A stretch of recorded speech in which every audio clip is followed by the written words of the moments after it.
Hello, folks. This is Imran Nanlawal, and I'm here again with the digital marketing guru and the strategist himself, Yusuf Chowdhury.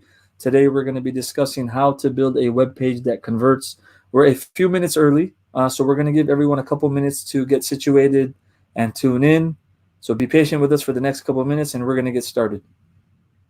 Wow, man, you call me a guru? Man, I'm in trouble. Quite a few things I could call you, brother. I'm in trouble now because I hate that term. But anyway, for you, I'll pass. Oh yeah, I remember. That's what we spoke about last night. Yeah, it's like been hijacked. Let me go ahead and share this on my personal, and I'm gonna also tell other folks to basically this right here in a group. Let's see. So just a reminder, if you're tuning in, we're going to get started in about the next minute or so. Please be patient with us.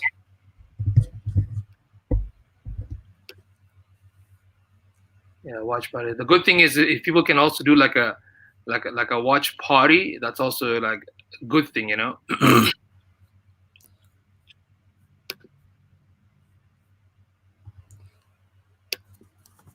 So I think we should begin, Yusuf, or should we give it another minute? So please be patient with us. Yeah, just double check, make sure the mic, the microphone is everything is good.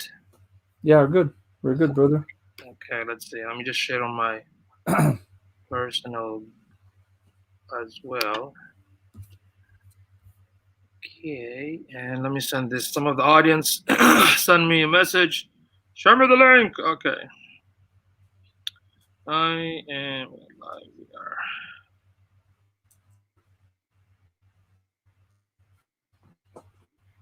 Okay, so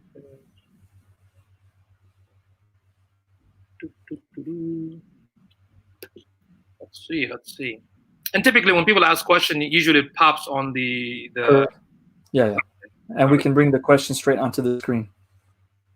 Excellent, excellent. All right. So I think we should start. Yeah. Let's go.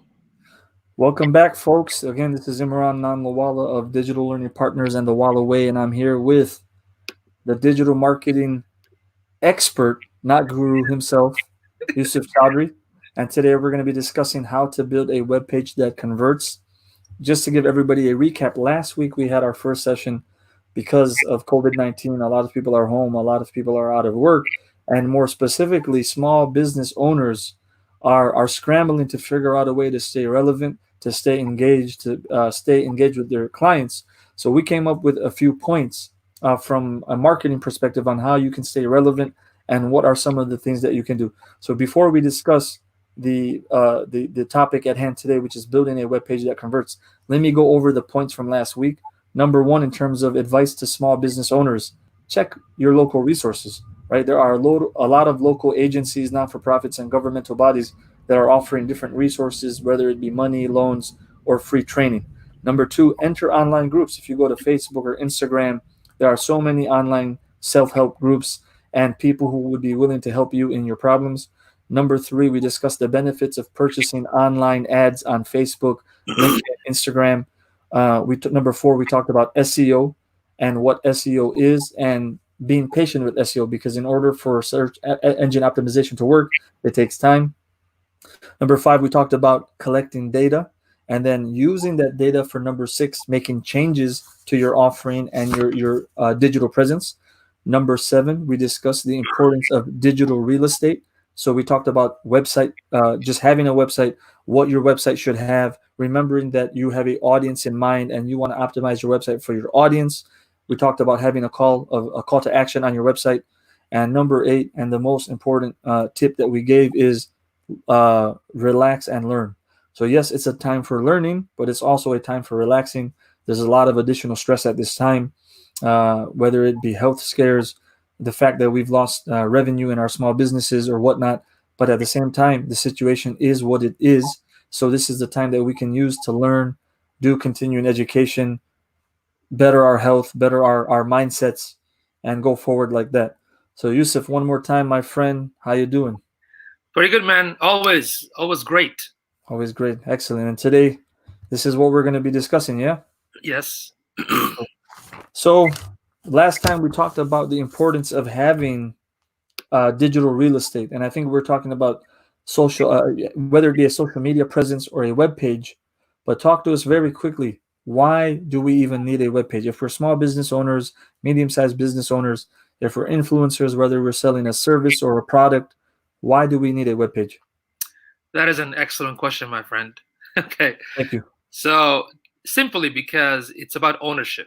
So, if you only have social media channels like Facebook, TikTok, Instagram, LinkedIn, YouTube, right? You don't own them, right? And God forbid something happens for whatever reason, your YouTube account got shut down or your Facebook account got shut down. Then what are you gonna do? Mm, How you gonna communicate with your customers, mm, right?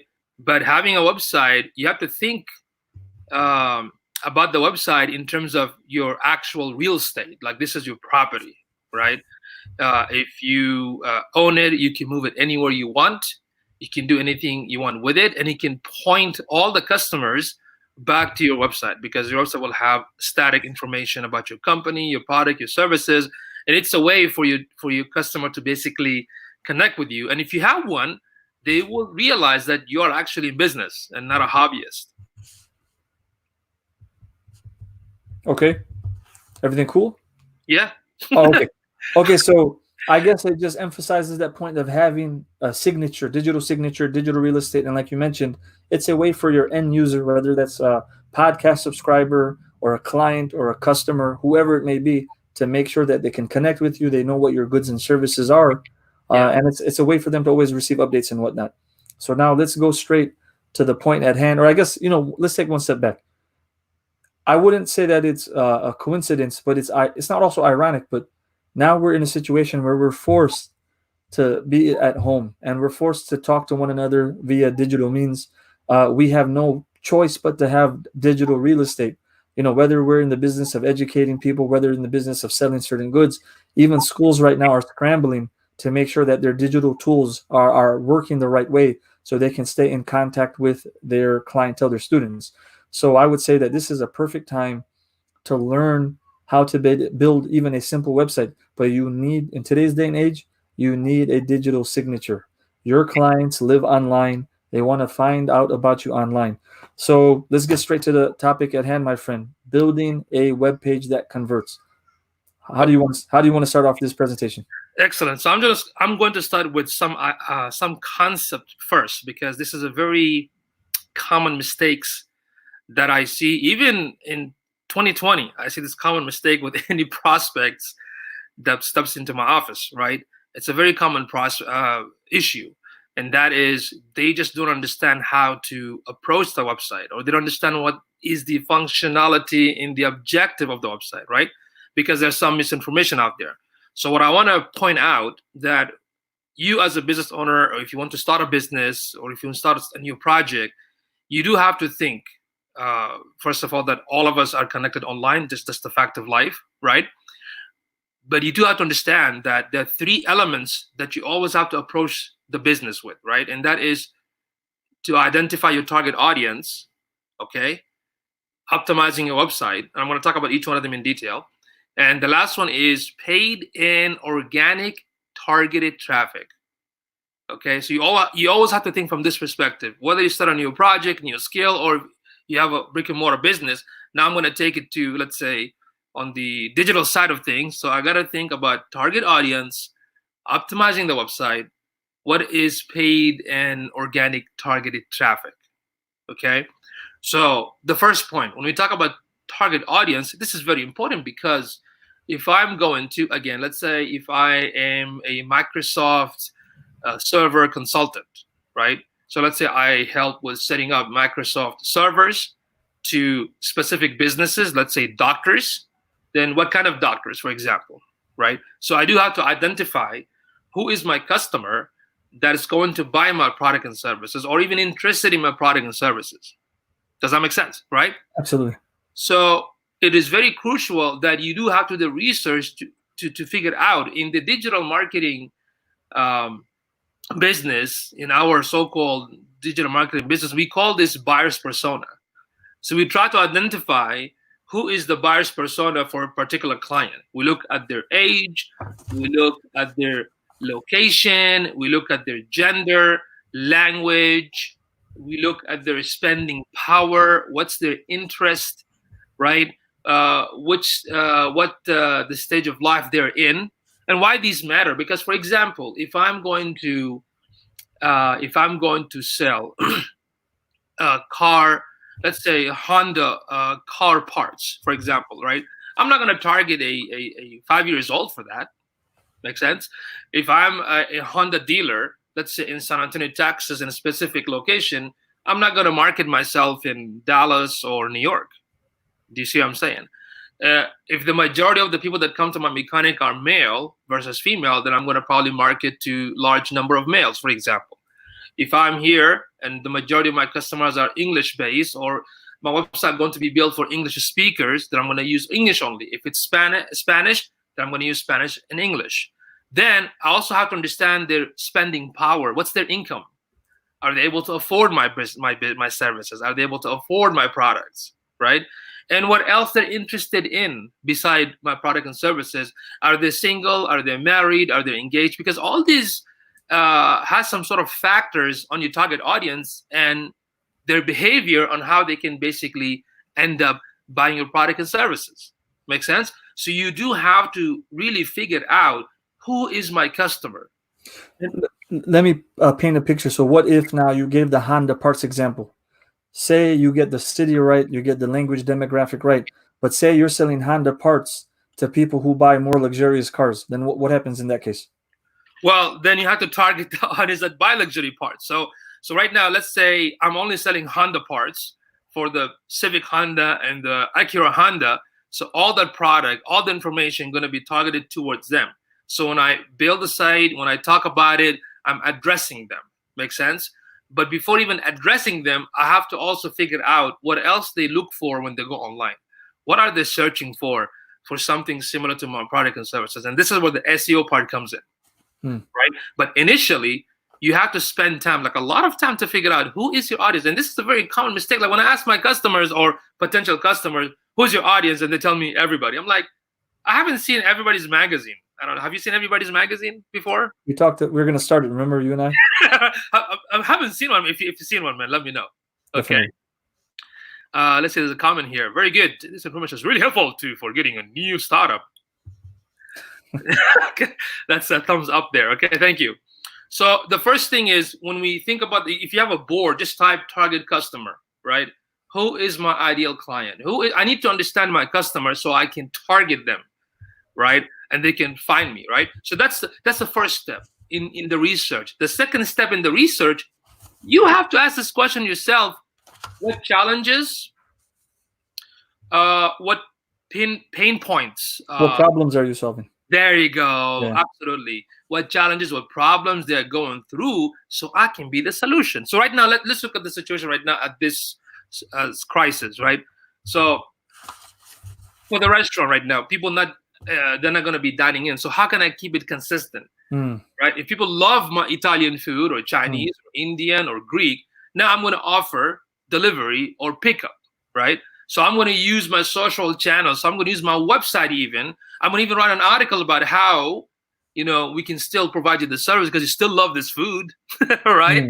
So because some people, like, for them, it's a challenge, right? I mean, sometimes I think about this concept, like, in reality, it might not be a problem. For example, you probably know of these apps nowadays with Walmart and HEB and whatnot. It's called Ship It, where you can make the order and the person going to bring you all the grocery to your place.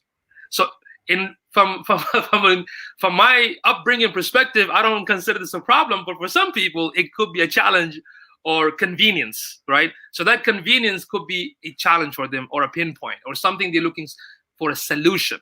And those app company provided the solution. Makes sense? So that's what I mean by challenges and how you can solve the problem, that even the problem itself might not be a problem, but to them might be a problem. Make sense? Yeah, I want to stop at one point. So just emphasize this point, because now that we're going into the steps, from your experience, and I'll add in as well, what happens to people who never try identifying their target audience or identifying their customers? What usually winds up happening to those people who think, like you were talking about Everybody Magazine, who think that their audience is literally everybody? That is an excellent question. Okay. Basically, what happens is like spamming. Like when you spam everybody, right? Have you attended a family event and this one individual, all they talk about selling socks, right? Wherever you go, hey, I No, have the best socks. I You never, haven't. I haven't attended that type of family gathering. No. or a friends or whatever. All this individual talks about socks. You're like dying in your bed. Hey, you want to buy socks before you die? So all they talk about, it becomes spammy. Right. And the problem with this sort of businesses, they don't understand, and they use this old way of thinking, saying that, hey, even if you're not interested, maybe they're family, maybe something else. So you basically marketing based on assumption. That's dangerous, Mm. right? You can mark because you're gonna end up wasting your time, wasting your money. And what happens with those people, like a lot of time, they build a site with no strategy, with not knowing who's the audience, and it sits there for 6 9 months, and they cry and wonder like why nobody's buying from me. Well, because you're not talking to your audience, you're not solving their problems, you're not reaching them, you're not promoting, you're not making them find you. This, would we call this segmentation in terms of the way we push out certain communication? Correct, correct. So that's what happens, unfortunately. So as you mentioned before, solving problem, right? So what solution I'm providing, right? What benefit I'm giving. Mm. Right? If I'm selling something online, how is beneficial? Look at Amazon with their Prime service. It just that thing just went off the roof, right? People just want convenience. Oh, I can get my product within 24 hours, within 2 days, even though most of the products are like probably junk. You know what I mean? Because of the FBA and a third party selling it, right? So it's about the convenience because I'm putting the benefit. If I take the example of yoga, right? I need to present the problem. If I'm targeting, let's say, a working professional husband or father, very, very professional, working all the time, stressed out. Okay, I'm going to present the problem like because you're working, you're serious, you're taking care of your family, you're stressing out, and that's an issue for your home, for your work. Guess what? I have a solution for that. My solution, I'm not going to talk about the feature. I'm going to say my solution will ease the stress and it will make you more productive, more focused, for example. You know what I mean? So that's how you present the benefit and the offering to the solution. Make sense? Okay, so now generally we've gone over targeting the audience, how to figure out how to target them, the benefits, the consequences of targeting and not targeting. Let's move on to if you're ready, let's move on to the next section, which is optimizing the website. Well, we haven't done yet, actually, with the series, the target audience. Yes. Sorry. Yeah, it's okay. We haven't done that. I'm going to tell you why. So we talked about ideal client, right? We talked about the demographic, the age, the location, the gender, the language, the spending power, the interest, the stage of life. We talked about, as you mentioned, what challenges and problem they're going through, what solution I'm providing, and are the messages clear on my website? That's another problem. I've seen some prospect the way they have a content on the website, like a poetic, that even I don't understand what is it about. But I'm going to interject in that point. For me, that has to do with optimization of the website. Correct, but even not just that, you're absolutely correct. But even the message has to be clear. Do you see what I'm saying? What I mean by based on the audience. Yeah, because I saw this one company that they sell like events. They connect other businesses with local and big businesses through the event planning, right?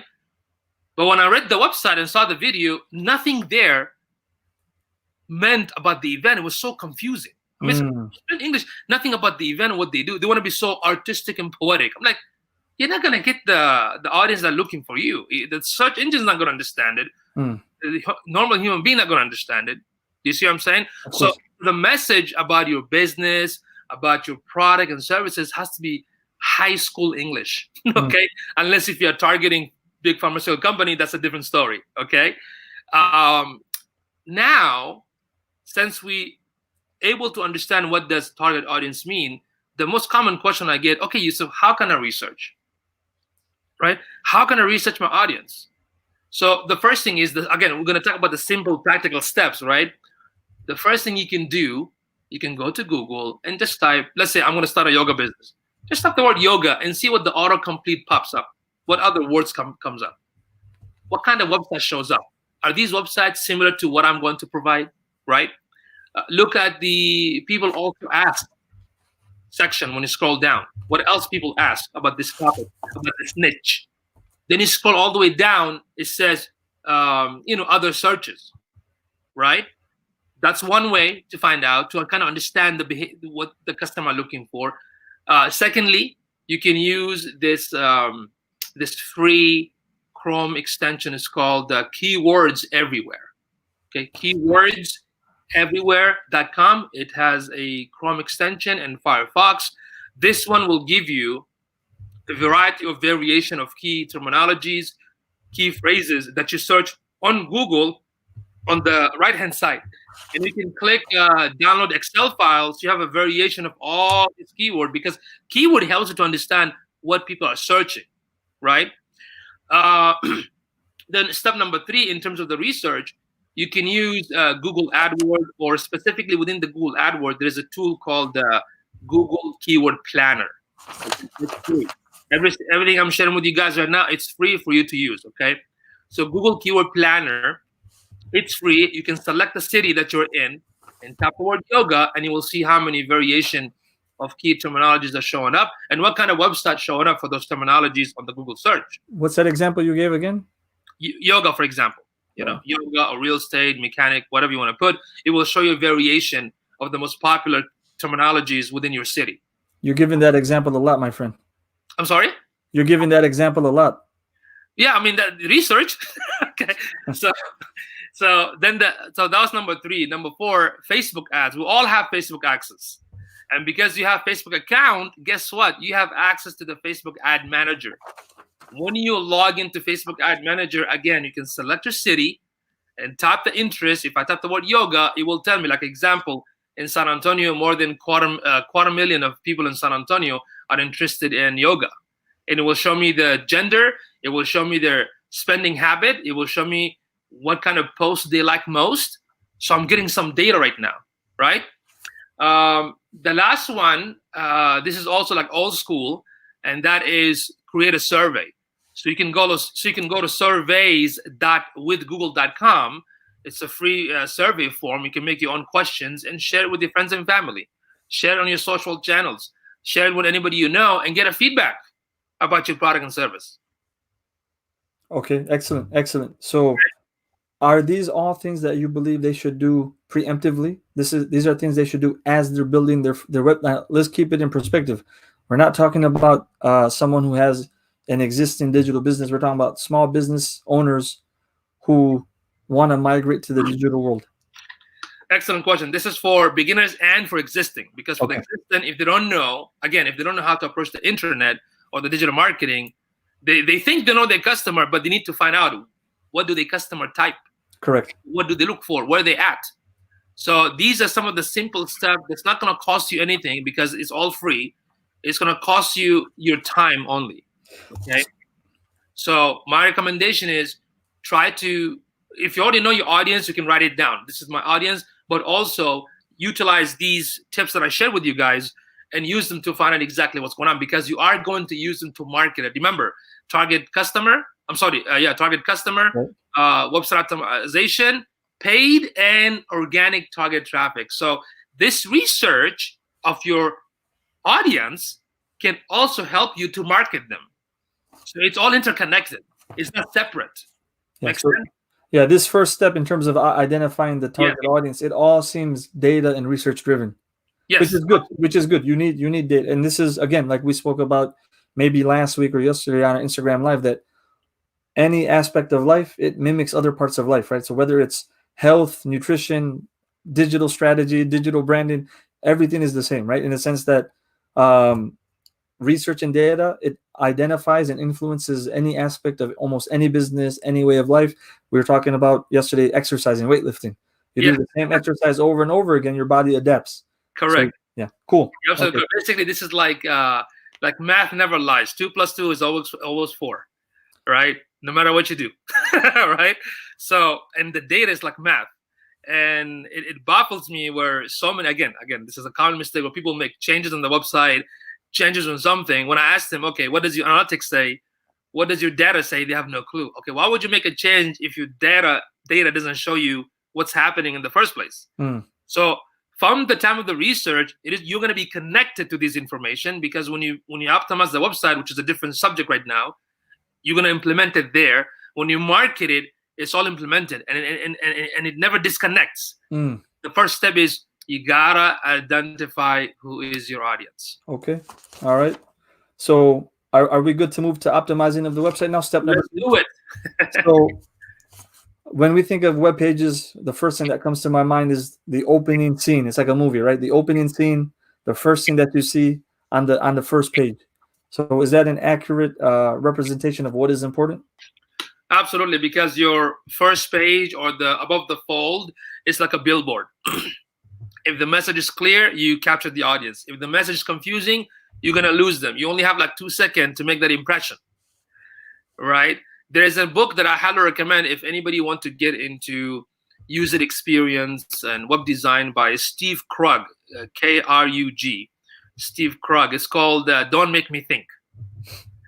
It's a very, very fascinating book. Okay, it's not new. It's been there for quite some time, and he does talk about how when you build a site, a lot of the common mistake. Again, to me, these problem is a blessing for me, because even in 2020, I talk about this, and people still make the same mistake, which means more money for me. Okay?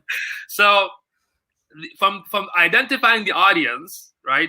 The second thing is, even before the design, even before having the platform, is what I want the customer to do when they come to my website. What I want them to do, because you have to treat the website like a Starbucks or your local store. If somebody comes to your local store, is nice and clean and have a nice ambient environment and it smells great, and you want the customer to have a great experience, right? Guess what? The same thing happens with the website. You need to make sure that they have a great experience so they can come back to it over and over and over. And so they can be funneled into whatever you want them to eventually wind up doing on your website, I would assume. You're absolutely correct. And since when we talk about the website optimization, I don't want to scare the audience here. There are a lot of technical stuff, but again, let me go back and talk about some of the simple things Sure. that we need to focus on before even getting into the domain, the hosting, and the platform. Okay, so now you did the research about who's your target audience. You wrote them down and everything. Your next step is you need to have some little bit of understanding. What does website optimization mean?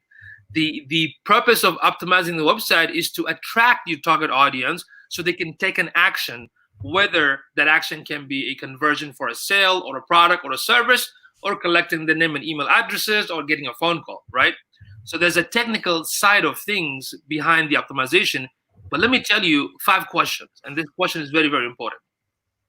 The first question is, what is the purpose of your website? Now, why I say this, what is the purpose of the website? Of course, the answer is going to be, Yusuf, come on, I want to make money. Yeah, I understand that, but that's too vague and too general. Give an exact purpose, because there are websites out there that we call them blogging website, right? Just people that write content like journalists. And the whole purpose of the blogging site, just content. There's some website, we call it e-commerce. That means I'm selling an actual tangible product. That's an e-commerce website. I have a retail store. I'm a brick and mortar kind of business. Okay, that's a website for a retail store, right? But what is the purpose behind it? Is it just to brand awareness? Is it for me to get more booking session? Is it for me to collect name and emails? So you have to have a purpose. Like, what do you want to use it for? Don't tell me just a brochure, right? Because again, your website is your real estate, and because it's your real estate, you do want to capture every customer that visits it, right? Because you want them to buy from you, because you want them to, whether it's a product or service, you just want them to become your customers. So you have to write down, okay, what is the purpose of my website? You have to write down the answer. I want to, of course, I want to make money, but I want to collect emails. I want to have an appointment. You have to write that down. Sounds very simple, but I promise you, most prospects get a brain freeze when I ask them this question. Okay? So that is the first question. What is the purpose? We know is to make money or to collect whatever, right? Just make sure your purpose is narrowed down and write the answer down so you can sit back and look, oh, okay, now I know what I want. Okay? That's the first question. The second question, how many pages do you need and why do you need them? Right? Like, why do I need a homepage? Well, because this is where people land on it. Duh. Right? Why do I need An about page, well, because I want them to know who I am or who we are as a company, right? Why do I need a service page? Because I'm providing these services and I'm going to explain what are those services. Why do I need a contact page? Because I want them to contact me. I know it sounds very simple, but I promise you, most customers don't have an idea how many pages they need, right? Why do I need a blog page? This is one of the important part. So if I ask you, Imran, why do you think we need a blog page on our website? I would say to share our content in a different format. That's probably one reason. Also, to like a long form, so that way for people who like reading, people can also probably stay on the website longer if they're reading it on the website. It's just a different way of delivering some content, I would say. You are absolutely correct, but let me add to your answer. That's an excellent, excellent answer. The purpose of having the blog, like Imran said, you are. I remember in the beginning of the marketing research, you knew the challenges and the pain points that your customer are going through. Now you're going to use the blog to educate them, because when you did the research, you did find out so many questions that your customers are asking, and now you're going to use the blog to educate them. And when you do that, you become the expert in your field, right? You're educating them, you are having them benefit from you, you're providing this high valuable amazing content to have some sort of positive impact on your customers, right? And by doing this on a consistent basis, the search engine will notice, of course, because the Google bots, the functionality of the Google spider or a bot or whatever you call it, is to go through these 65 trillion pages of website on the internet and to index all this information. If you don't put content, not just any content, the content has to be super valuable, highly valuable to a target audience that they're going to read and enjoy and benefit, right? If you don't do it on a consistent basis, the spot is not going to come back and reindex the information. Plus, the more material, the more content means the more exposure to the keywords, to the statements that your audience are looking for. Make sense? So more information, more discoverability, more traffic, more authority, more trustworthiness. Make sense? So that's Hmm. why that's the power behind having a blog. It's for Okay, educating my target audience and for the search engine. cool. Okay. Question number three, which is actually part of question number one, and that is, what do you want the visitor to do? If I built the website in a way, you know what? If we call the target audience buyer's persona, right? But their behavior when they visit our website, we call it buyer's journey, right? When they come to my website, how do they path through the journey? Are they clicking on my get started button first? If not, are they gonna go and click on learn more? If they click on learn more, where I'm gonna take them? After I take them here, I'm gonna bring them back to get started again. You see, it's like a map. So you have to plan it. That this is what I want them to do. That doesn't mean that all of them are going to do it, but in most cases, yes, they will. But I want them to click on this one first because this is my primary call to action. Everything else is secondary. If they go to the secondary option, I'm going to take them X, Y, and Z here, then bring them back to my get started because get started makes me the sale. Make Okay. sense? So you have to write these things down. Hmm. Okay? It's not even design, it's just mapping. Okay? That was number three. Question number four, what call to action do you want to implement? And this is very, very important. Most people will say, subscribe, right? Or contact. But come on, this is it's 2020, right? So something like if I do yoga, then my call to action will be book a session, right? Or interested in the offer. That's like one main call to action. Or how to get started, or get started now. Or I want this, I want the copy. I want my copy. I want my book. You see, I'm making it like personal too. So the call to action also has to reflect the content itself. But what is that one call to action, right? The primary call to action. And if you want to repeat the same call to action, you can change the words a little bit.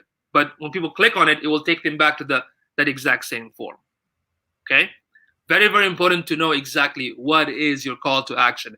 I see so many websites out there, and I'm gonna probably analyze your website, right? And I'm like, okay, so what do you want me to do? I'm looking at your website. What's next? I'm like, you know what I mean? So that was question number four. Question number five: how are you going to capture every traffic that's coming to your website? it's mind-boggling that I see some sites, and it depends. Some businesses honestly don't require lead capture, like for B2B companies, depends. But in most cases, you need to. So think of it this way: you have an ice cream store, right? And there's a 10,000 people pass by your store every day, but your open sign is off. Nobody's Mm. going to come in, right? So if you end up in a few months generating like 50 hits a day or even 100 hits a day, don't you want to collect all this traffic? You do, right? You want to collect those traffic. I don't want them just to pass by my website. So for that, you need to have something called how to capture those leads.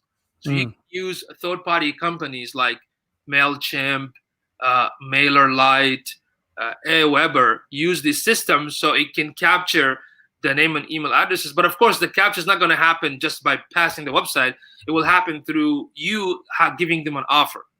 Okay. Or I've also seen some of the recent website where they put this pop-up box that says if you want to get notification, click Yep. yes, and every time they blog, they get a notification. That's another way of doing it. But I prefer that if you collect the name and email addresses, so you can communicate with the audience. God forbid if the website goes down because the server is down, how are you going to let your audience that, hey, we are working on our website, we'll be back? You know what I mean? Or all your social channels shut down, but you still get the emails and their phone numbers, right, and their names, so you can still communicate with them. All right. Mm. So you need to have something to capture my traffic. And in your experience, like offering something of value, like for example, a free ebook or some type of PDF or some type of free consultation or some type of service, is this a good exchange? That's a good exchange. You can also do like a survey. You can also do like a Q&A session. That's another one. You can basically have them answer a question and give them an email to answer a question. That's one. Or even with the ebook or a white paper or a 5 series video, something so valuable that you will pay it for yourself. What I mean by that, if I'm going to write an ebook, don't be like these. Some people, unfortunately, write the ebook like one page. They call it the ebook. And it's so crappy. They have like a big fonts and so much space. You don't want to do that. Think of it like, you know what? If I'm going to write a book and sell it for like really like 200 pages book and sell it for $30 or $20, that kind of value.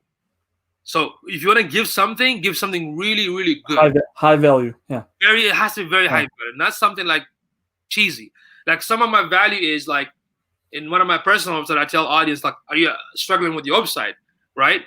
Put your name and email and your website. And what I'm going to do, the value that I'm going to give you is the full analysis. I'm going to give you full analysis, rank traffic and everything. And I'm going to give you the solution of how to optimize your website at no cost. It costs, of course, my time and the software that I'm paying, but I'm giving you as a way to, you know what, I do trust. So here we go. You can look into it. If you're interested, let's go and start doing the business. If not, I guess you have something that you can take it to somebody else or to another of your in-house developer and have them implemented. I would rather have you take that, have somebody do it, and get the result. To me, that's enough.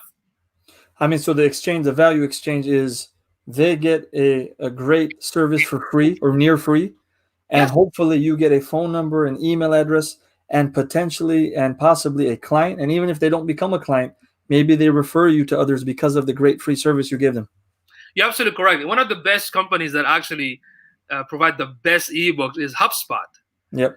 Oh my God, these guys! I mean, the way they provide the ebooks is like a full book and so detailed. The second one is very good. Is the Search Engine Journal. Search Engine Journal also. Oh my God, amazingly they provide these so-called white papers and ebook. I'm talking about like 100 pages and 200. Yep. And so good, right? So that's why I trust them and I follow them and I learn from them and I always mention them and refer them because of that value that they gave me. Makes sense? So you have to do the same thing. You have to be a little bit creative. Like when it comes to the yoga example or the mechanic shop or the carpet cleaner or the consultant, the financial advisor or whatever, you have to be a little bit creative. So you do have to sincerely and honestly, as if like you are throwing money. Like, you know what? I'm gonna give something so valuable. So what? I'm just gonna give it because I want to build that trust. I'll give you an example. I was going to get my oil changed sometime last year, and I found a coupon on Groupon or one of these websites for somewhere in Chicago. I went to this place, not very far, never been there before, a small like ma and pa shop type of oil change place. So I went there, and it took forever to get the oil change. So I was a little bit upset because it wasn't busy. They didn't have the oil. Someone went to pick up the oil. It took time. But the guy gave me such valuable information. He had the car lifted up and he says, "You need to change your tires." And I said, "Yeah, I know that. And eventually I'm going to change them." So he goes, "Look, if you want me to do them," like he was giving me a very good deal, but he's like, "If you don't want me to do them, that's fine." But he's like, "I'm going to tell you something. Wherever you go, make sure you ask them for the DOT." And I said, "What is that?" He goes, "It's a Department of Transportation issued number on the tire that tells you when the tire was manufactured." And then he gave me some like guidelines that See? there's a criteria, like they try to push old tires on you, which is illegal or something. Long story short, a couple of weeks after that, I went to a very famous, well-known, reputable tire place, and that's exactly what they did. They tried to give me old tires, and because he told me about this, when I saw that, I was able to call them out. They changed the tires for free, and then they gave me like a voucher for a free oil change. So that See? guy, yeah, and I still remember that guy very positively. See? That's what I'm talking about. That's what the value comes in. That's what value comes in, is to give that offer sincerely. And of course, all of us wants to have transaction, right? All of us wants to make money. But I think the mindset has to shift a little bit, because if we are super competitive, that's what the problem is. But if we try to share the profit or the earning among ourselves, that's going to help, right? We don't In have our a choice, man. Yeah, we don't have a. We're in that era now where we have to share and learn how to play nice and collaborate. I mean, there there is the practicality side of it, and then there's also the benevolent side. In the sense, practically we have to do it because everybody's out of a job, and options to have business is less. But at Yeah, the same time, you want to help people who need help, right? So you do want to offer people free valuable material, free valuable advice, ways to collaborate. We got a comment that came in that I'm just going to share real quick. yeah. Let's go ahead and see this. Uh, First time I was watching you live, even seeing you, but after watching your stream, I found this information very useful. Honestly, your way of talking and delivering knowledge is simply awesome. Literally, I became a huge fan. And one more fact is that I'm the only viewer of his stream. Keep it up. Hey, as Most long as welcome. content is there, that's all that matters. One person in it for us. Thank you, Huaib. Thank you so much. That was hilarious. That was hilarious. Thank you so much. I mean, I one of my disadvantages, English is not my first language. So that's a good disadvantage, because the words that I'm trying to find are very minimal. So you keep it simple. I keep it simple. There's a blessing in that, right? Okay, Number five.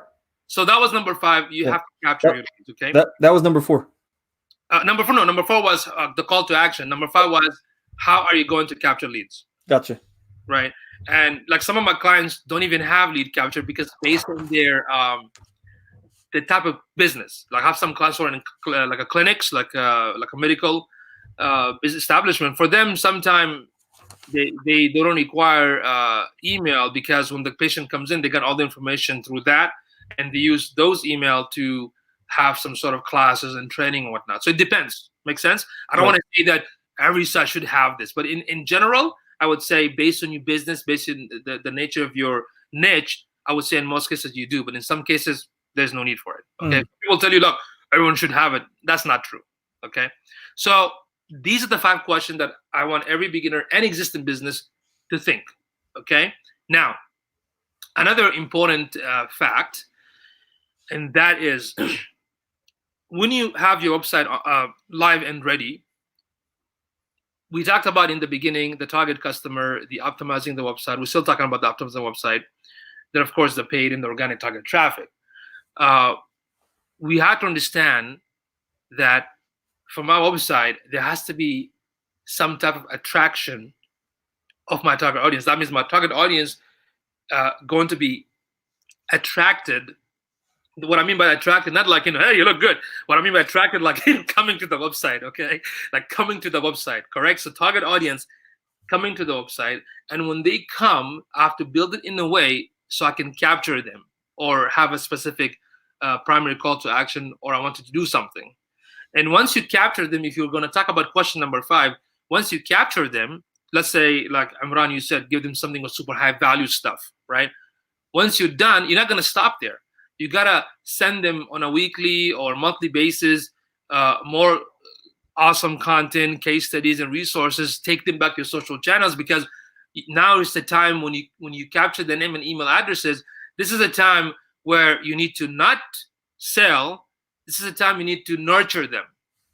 See, the second mistake is people get into the list, they got the ebook, and next email, hey, buy my stuff. That's not going to work. You can nurture them, right? Which is more valuable information, answer the question, have a Q&A session live, bring it to your social channels. Then after that, you can convert. Make sense? Right. Okay. So now we have this concept cleared out, and now the other challenge comes in. It's about the platforms, right? Because when it comes to website, you have a template website builder. Okay, for example, Wix, Weebly, Squarespace, Shopify, BigCommerce, Volusion, right? Shopify, BigCommerce, Volusion only specialize in e-commerce type of businesses. Squarespace has both. Same thing with Weebly and Wix. These are called template website-based builder. Okay, you don't have full ownership on it because it's like you're renting them. Okay, it's affordable. Okay, it's very affordable. You don't have to know coding. Most of them is like drag and drop, super easy to set up. Okay, so that's the first option you can look into. So the advantage that it's affordable, you don't need coding, and it's drag and drop. That's the advantage, right? The disadvantage is that because you don't have full ownership. That means if you go with Shopify and later on you want to change it to some other platform, you can't. It has to be always Shopify. Make sense? And if you want to optimize it for the search engine technique, you cannot do all the SEO on the back end because it's very basic. It's a proprietary system. They're not going to let you get access to their coding. Make sense? So that is a disadvantage. But if that's the only thing you can afford, go for it, because the most important thing for you is to have a website at least. The least thing you can do for your business is to have a website. And if that's what you can afford, fine. Okay? So just to summarize, if we're trying to get started quick, if we don't have a lot of technical expertise, maybe we don't have a lot of money to spend on building something from the ground up, these are the options we probably want to stick to. Correct. And if you go to your domain, I'm going to also talk about domain provider. Like for your website, you have to have a domain address, which is like your PO box, right? You have to have a domain address. So, for example, GoDaddy, Namecheap, Liquid Web, WP Engine, all these companies, they offer domain name servers. And with them, they also have a template website builder as well through them, okay, which is mostly free too. So you buy the domain for $15 a year, and the website builders, it's free. It's much freer than Wix and Weebly and all those guys. Where are those hosted? All of them hosted within their platform. Wow. GoDaddy has their own website builder. SiteGround, HostGator, Liquid, they all have their own, most of them. Okay? And it's free. Okay. So I'm trying to explain to you the difference in the platform so you can select, right? So that was number one. Number two. Number three, free blogging platform, like Blogger, Tumblr, LiveJournal, and WordPress.com. That's a difference, okay? Don't let people get confused. So WordPress.com is a blogging platform and it's free. LiveJournal, Tumblr, Blogger. But these are mainly meant for blogging, okay? And it's free, okay? So now let's talk about custom build. When you talk about custom build, that means you're hiring a developer, a web developer, a web programmer. And there are like so many languages in the web development, like HTML, which is the old school, the oldest one, HTML, XML, Drupal, CMS, Joomla, WordPress, Expression Edge, Magento, PressShop, PHP, CSS, Java, Ruby on Rails, GitHub, ASP.NET, and so forth. Tons of them, right? Because developers can build it from scratch, they can build it to exactly what you want. Okay? And secondly, you can build a complicated application. So let's say if you are in the financial advisor business, or if you are into some sort of a big corporation that requires tons of documents and calculation and analysis, you can do that with Weebly and Squarespace and template website builder, right? For example, if I want to build a site where somebody can come into the site, upload a blueprint of a property, and I want the blueprint to be calculated through the programming, right? And give me the final what do you call it, calculation or estimate based on the information that I inputted. See, a lot of math, a lot of coding required. So that's the custom build. Make sense? And that requires a lot of work. And most developers, like the one who graduate from school, their beginner price is like 45 to 65 an hour. The most experienced senior developers, they can charge anywhere between 95 to 150 an hour. Okay. So again, let's put it in categories. If you're starting off small business and your needs are not very complex, like let's talk about like as math or a formula, right? You don't need your web page to do things that are very complex. Yeah. Stick to either the blogging or the template based web builders.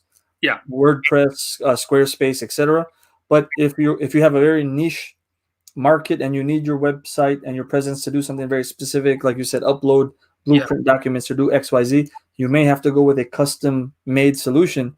So on one hand, the first options are a little bit cheaper. On the second hand, the second options are more expensive, but they could do exactly what you want them to do. Yeah, and the thing is, we even build basic site with thousands of dollars as well. And the reason we do that, we personally, in our company, we build a website on WordPress because the customer has a full access to it, they have a full ownership, and they can improve. So let's say even if I build the basic site on self-hosted WordPress for like a couple of $1,000, we usually start like $5,000 and up. Let's say we build the basic site, 10 pages maximum or 7 pages, very basic, awesome.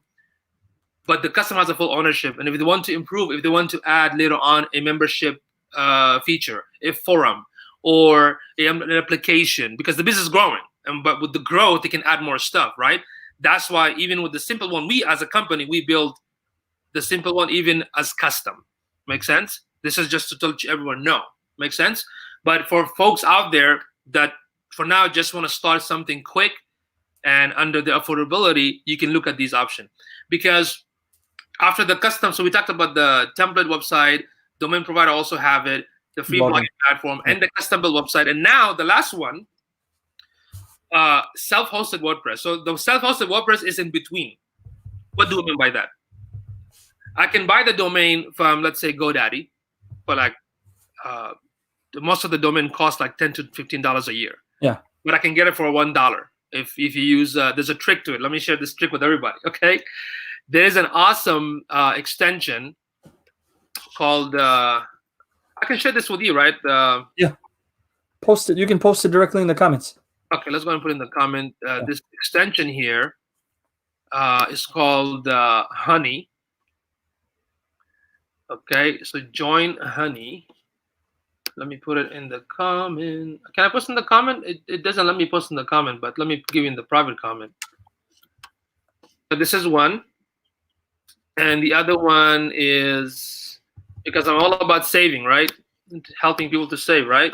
Like, let's see. The other one is called WikiBuy. Okay, make sure you share this with the group, bro. I'm sharing them now. Okay, so join Honey and WikiBuy, and you can also go to Google and type GoDaddy domain coupon 2020. There's a company called retailmenot.com.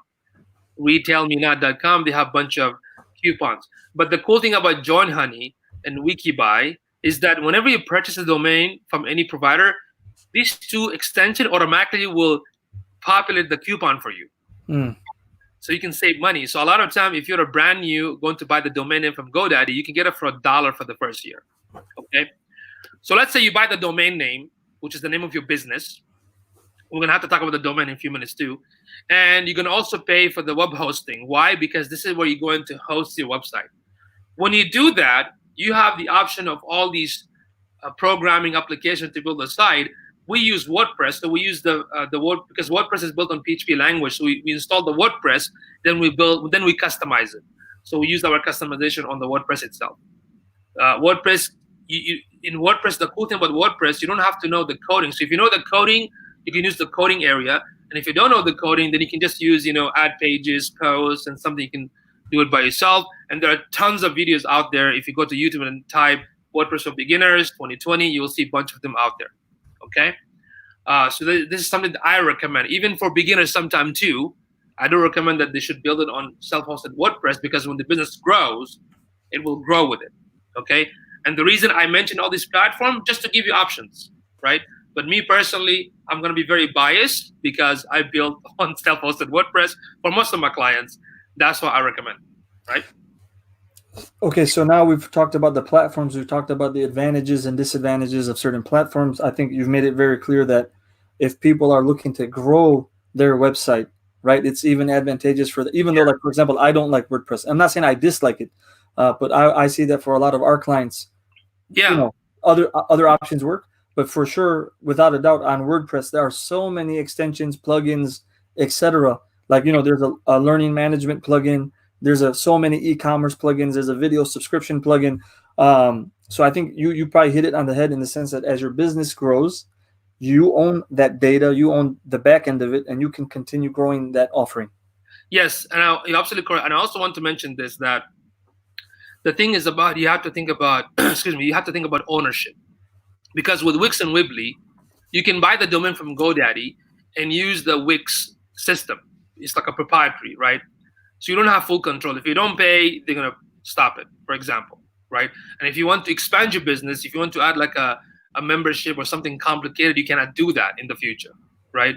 But at the same time, I'm not saying don't go for it. If your website, when you do the marketing research and you know exactly what the customer needs to do, and that's how you're going to do it, then it's fine. Okay, there's nothing wrong with it, because the most important thing that I want every business to have is a website. Even though I don't like Wix and Weebly, that doesn't mean I'm not going to encourage you. In fact, it's better for you to have it than not having it. Make sense? Of course. But in the long term, when it comes to like ownership, because the domain, I'm paying for it, the hosting, I'm paying for it. Even if I don't pay for them, I have all the copy or the data either backed up or in the server. And you can just take that data and yeah, you can take the data somewhere else. Yeah. Makes sense? So that's why that the concept of full ownership. And if you want to customize it, there's so many developers that can customize it. In fact, this is a statistical fact. 30% of the internet are built on WordPress. No surprise. Yeah. You know what I mean? Yeah. And there are companies like WP Engine. WP Engine, it's a very popular company here in Austin, Texas. All the host is a self-hosted WordPress. They're not going to host any other website. It has to be WordPress. So even GoDaddy initiated a hosting just for WordPress. SiteGround, same thing. Get Flywheel, Liquid Web, even though it's the same server. But because of the popularity of the WordPress, now they're having a server only for that. Okay? Now, let's quickly talk about domain provider. So the domain provider like GoDaddy, Namecheap, WP Engine, Get Flywheel, SiteGround, Liquid Web, DigitalOcean, there are many. They provide domain name server services, but they also provide servers, right? So you have something called shared server. The shared server or hosting, the advantage of it is the most affordable, like probably $3 a month to like $10 a month. Okay, that's the most advantageous thing because it's affordable. The not scary part, but the thing is, it's one server that's been shared with other 100,000 customers. Make sense? That's why it's cheap. Okay. So if a problem, or I'm assuming that the issue is if a problem arises, it arises for everybody. There's a possibility, but not in most cases. Let's say if your website gets like tons of hits, there's a possibility that you might slow down my site, or if you get hacked or a malware, there is a possibility. But the possibility is not huge. It's like probably 1%, 2%. Make sense? In most cases. But that's the disadvantage. Then after that, you have a dedicated server. A dedicated server means only yours. Right. Nobody else shares it. And the price is like anywhere between $150 to $300 a month. Mm. So if you have an e-commerce store where you sell like more than 100 products, initially you have to have your own server, not share. I don't recommend having an e-commerce on a shared. Okay. So if you're going to build your own website, like a custom through self-hosted WordPress or any other platform, make sure eventually when you make enough money, switch it to a dedicated. Because even if you go with the shared hosting and you start to generate income and more traffic, switch it to the dedicated server. Okay. Then you also have cloud, which is a different technology. But for beginners, stick with the shared hosting. Okay. Makes sense. That's it. And once you buy the domain, then you have to pay for the hosting on a yearly basis. You don't have to do that with Wix. With Wix, all you have to do, just buy the domain and use the platform, whether Weebly or Squarespace, because they are using their server to have your website built on. Okay. So so basically, let's see. So, So this, go ahead. well, I was gonna say because we're about an hour in, so I'm gonna propose that we continue for a little bit. But Okay. I say again. Sorry, that's why I said it's not gonna be finished. You have to do like part two. Yeah, I say for paid ads, we make that for part two. But one thing that I would like you to speak about, and obviously you can decline if you don't think it's appropriate, but just talk to us about some basic principles when it comes to color schemes, sizes of icons, things of this nature. I'm glad you asked. I'm glad you asked. I'm so happy you asked a lot of beautiful questions. Let me share this thing. Awesome tool for you here. This was given to me by one of the genius programmers in my office, and also for this is for designers. Check it out. It's amazing because there's a whole psychology behind color, right? So that's the first link. Colors with COOLORS.co. Check that, everybody, because this one will help you when you pick one color. It shows you what matches with it from a design point of view. Okay, so this actually right now makes it easier for us right now. I mean, sorry, designers, okay, but at least you can tell them what color you want, so you can make the job a little bit easier too. Okay, so check this website. The other one, and let me Google this for you. This is a nice article by Help Shout. Let's see. Let me share this other link here for you guys. I highly recommend that you read it a little bit. Where did it go? Here we go. This is called The Psychology of Color. Okay. That's all. There are things we forgot to cover, and this is something that people again don't pay attention to. In fact, last year when I was attending the South by Southwest, I did had a good conversation with a company called Accessibility for people with disability. You know, because I thought I knew the rules. Because when I do SEO, I do implement the ADA checklist, which stands for American with Disability Act checklist, right? But I took an exam, a quick test there, and I was so excited and a little bit like too confident. I'm just gonna ace this. I only got like 40 out of 100. So there's so many things I did not know. Okay, so starting after the South by Southwest event, I decided, you know what? Every new website we're gonna build, we gotta make sure that we follow this ADA checklist. Okay, because the ADA checklist has a combination with user experience. So when you talk about color, you can look at this article. Is that, for example, when it comes to logo brand, when you do color on your website, I don't want you to do color like 5-6 colors. That's too much. If you have a brand, let's say you have a logo, right? When it comes to logo design, we recommend our customers, for example, do you want a logo of an image or a text or both? That's how our question starts, right? And the second question is, what are the two colors that you want to use? And the third question is, which one is the primary? For example, if I say red and white, okay, which is the primary? If they say white, good. That means the majority of design going to be white and the few thing going to be red. Okay, but you don't want to overdo it. So in terms of color, don't do like 4 or 5. Keep it within 3 is maximum. Okay, 3 or less in terms of color. Okay, 3 or less. Now, when it comes to font, there is one thing we forgot, because nowadays everything is mobile. So even when you build a website, you have to think mobile first. Are the fonts big? I would recommend 18-inch size, not 11, not 9, not 10, 18, 16 or 18-inch. Okay. The color of the text, try your best to make it dark, not like light gray, you know what I mean, or white on a white background. I can even read that. You know what I mean?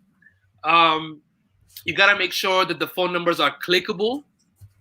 You gotta make sure that the map is not like dynamic, where when people move the mouse, the map move. Just make it static, right?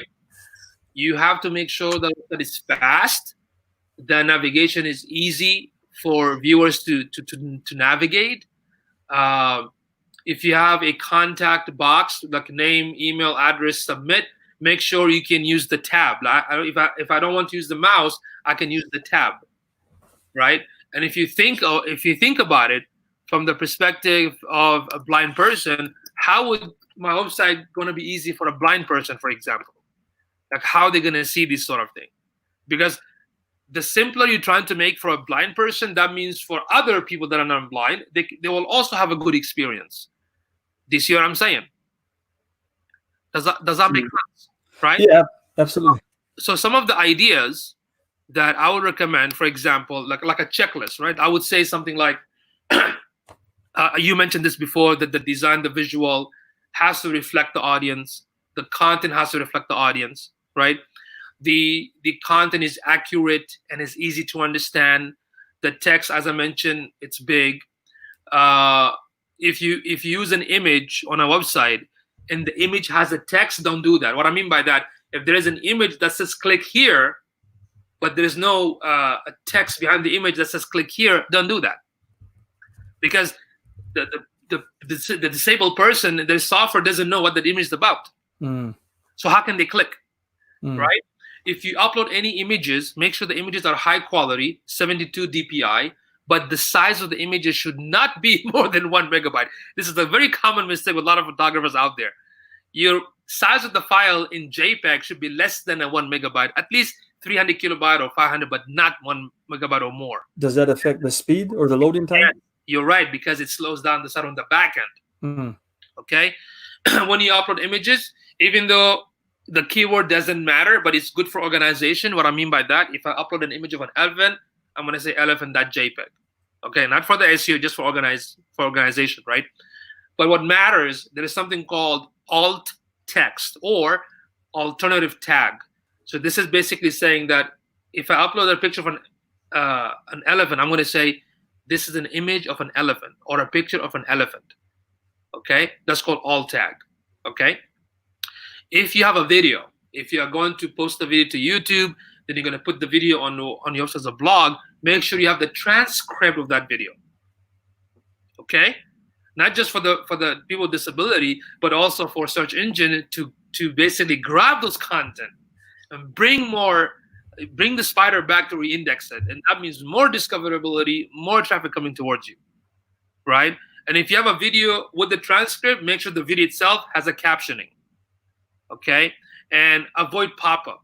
So the pop-up, it works in some website and in some doesn't. And even if you want to test it, you can set up a pop-up box, like, subscribe or get into the list or give my copy, whatever. If you're gonna do the pop-up, do it like after 6 seconds, not just right away. And if the person saw it and they closed it, don't keep the pop-up coming up every time they visit the page. Turn it off for 30 days. After 30 days, it might show up again, or just don't even use it.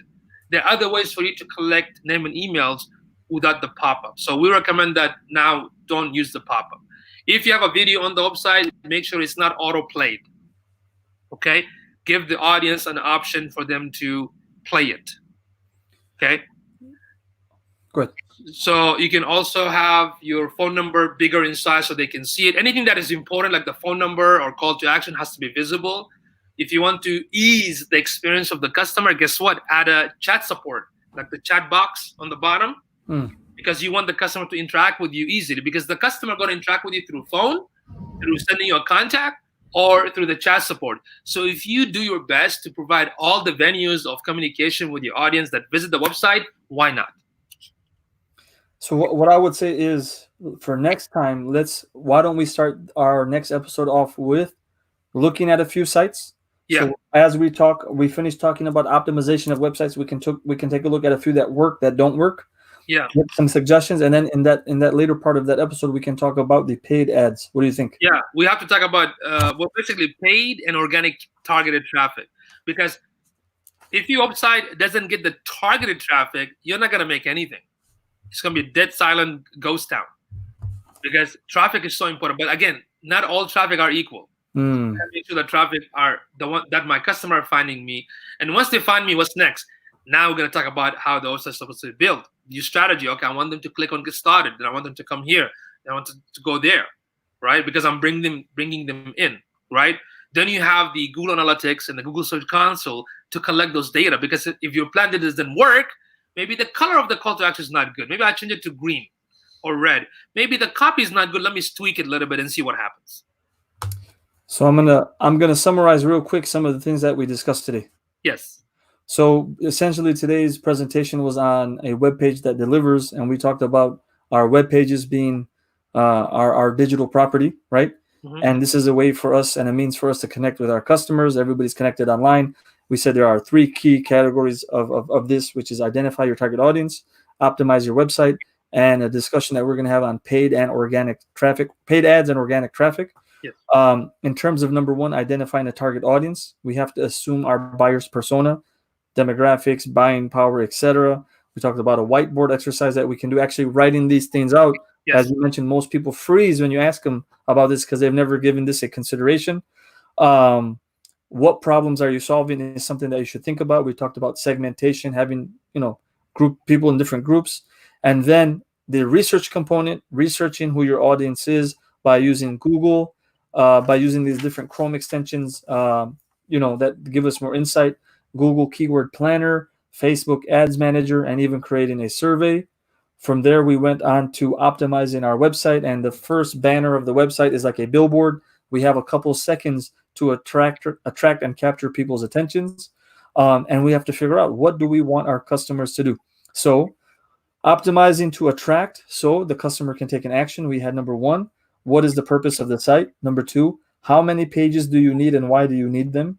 Number three, what do you want the visitor to do? Like, what is the journey? And we talked about a map. Number four, what is the call of action we want them to take? And number five, capturing those leads. From there, we went on after the capture. We have to nurture the audience. And you talked about maybe every month or so sending them a podcast or a newsletter or something of that nature.